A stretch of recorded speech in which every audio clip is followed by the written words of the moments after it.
Welcome back to Wake Up America. I'm Rachel Roller. President Biden unveiling that ambitious $2 trillion Build Back Better plan, representing the largest tax increase in federal power grab in decades. Biden calling this, though, a once-in-a-generation investment in America. Joining us now to discuss that, Bitcoin Foundation Chairman Brock Pierce. Brock, welcome back. Thanks for joining us. Thank you for having me.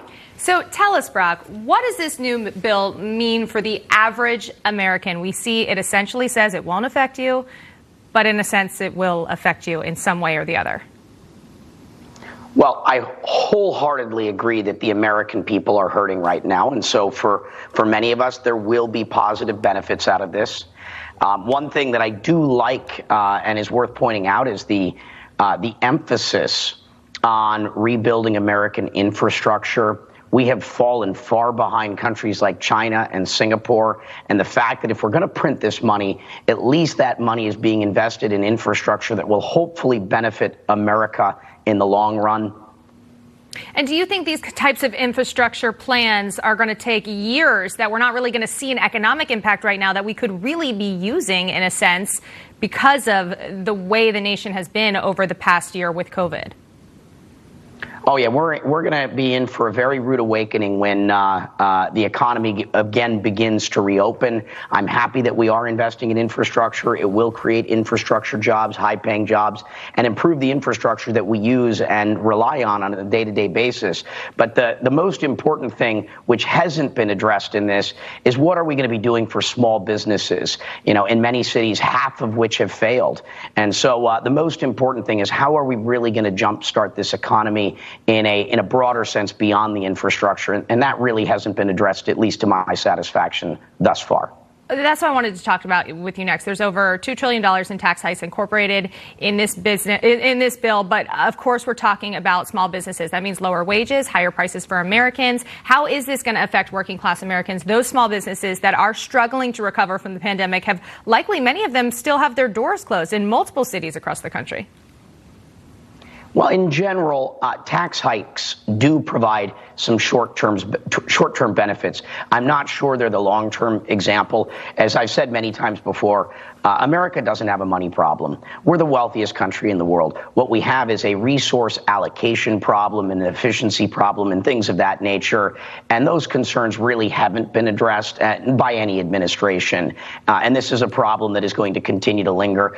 It's really coming down to how do we fix the American economy so that the economy on itself is healthy and functioning, creating the jobs, making sure that the American families have the opportunities to put food on their table, pay their rents, pay their mortgages, and pursue happiness along with their life and liberty. Absolutely. And something I like to ask when we have guests like you with your experience, we talk a lot about what these bills should be containing, what they should be doing. What do you think it should be doing?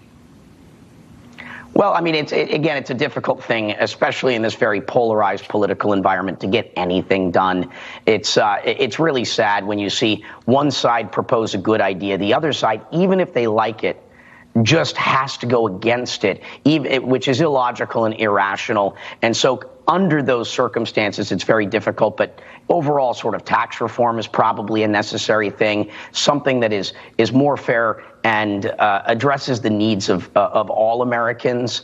I think that we need to be taking a closer look at really probably going back to the whiteboard and with a blank canvas and saying, if we could rebuild some of these things from scratch, what would we do? How would we do it? And then compare and contrast versus what we have now. Because at some point, continuing to just remodel the same house and the same house over and over and over again isn't necessarily the answer. Sometimes we have to tear things down and rebuild them better. And we're living in the 21st century. We do have 21st century solutions to our 21st century problems. And we have a lot of problems, a lot of challenges ahead. And innovation is the answer to them. And we have technology that can solve for a lot of these issues. Sometimes the bones of that house aren't good to start with. Like you said, we need to knock it down and start over. Let me ask you quickly, we have about 30 seconds left before we go. It seems that this bill could, in fact, define President Biden's legacy. He seems very aware of that. What are your thoughts? Well, I mean, again, I like the fact that we're investing in American infrastructure. One of the things that pains me, if we print money like this, it just ending up in the hands of a handful of people and not going back into the economy to support the well-being of all Americans. And I do like the fact that we're talking about upgrading American infrastructure. As I've said many times, I think it's time for America 2.0, and upgrading our infrastructure is, I think, actually a very good thing, and I think it is likely going to define his term. All right, well, it seems pretty split right now. We'll see what happens as it moves forward. Brock Pierce, as always, thank you so much for joining us. Thank you for having me.